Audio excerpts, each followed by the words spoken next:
Dear brothers and friends, a warm greeting in the sign of the great All Ones.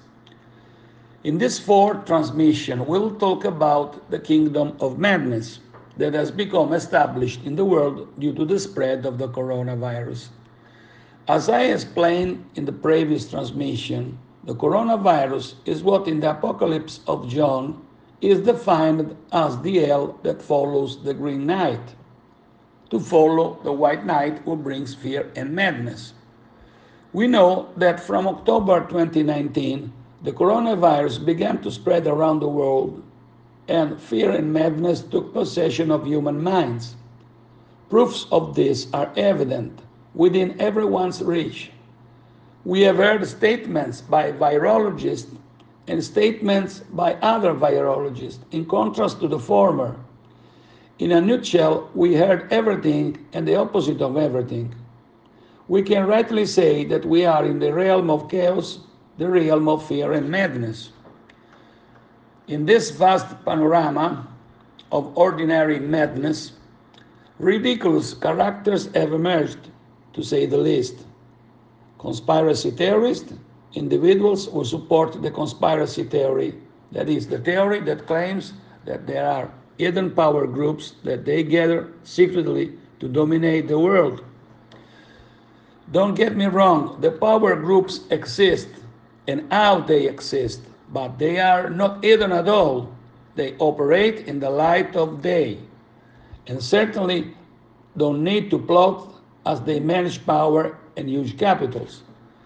These power groups don't need to wake dark textures. They do what they want. So, who are the conspiracy theorists? Obsessed individuals internally worn out because, as someone said, power wears out those who don't have it. Now, I want to bring to your attention three, to say the least, emblematic cases that illuminate who conspiracy theorists are. The first case, I would say pathological, concerns an individual who, from a broad sense, is delusional prophetic messages, a person obsessed with the Illuminati, so much so that he mentioned them in every transmission, attributing to them, and sometimes also to Freemasonry, all the plots of the world. Probably this person does not even know who the Illuminati are, nor does he know what Freemasonry is. I would say, humorously speaking, that this individual from the Illuminati was just electrocuted. Then there is a really nice character, a comedian, one who from abroad pontificates on what the Italians must do and not do. You will also relegate this individual in pathological cases, not because he is suffering from compulsive mania, as in the previous case, but because he suffers from another syndrome, that of Kraken. For the uninitiated, the Kraken was a mythological sea monster represented as a giant octopus with tentacles large enough and long to wrap an entire ship. As I said, this comedian manifests in clear letters his unconscious desire to crash. At last, but not at least, we have the ultra-secret group of American patriots who hide under the acronym QAnon. Here we are faced with something more than a simple conspiracy theorist.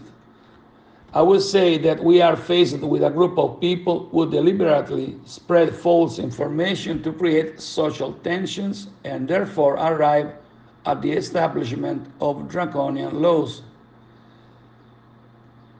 This group of fanatics, who took their inspiration from a novel published in 1999, in which is called Q, declare to fight the cabal, that is, the Jewish clique made up of powerful Jewish families.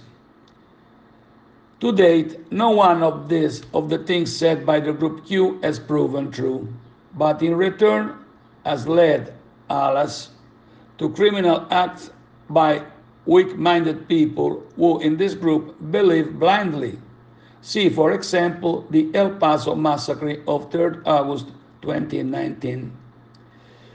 As we have seen, we are faced with characters who at best seem to come out of some humorous magazine, and at worst, people who want to unleash social chaos.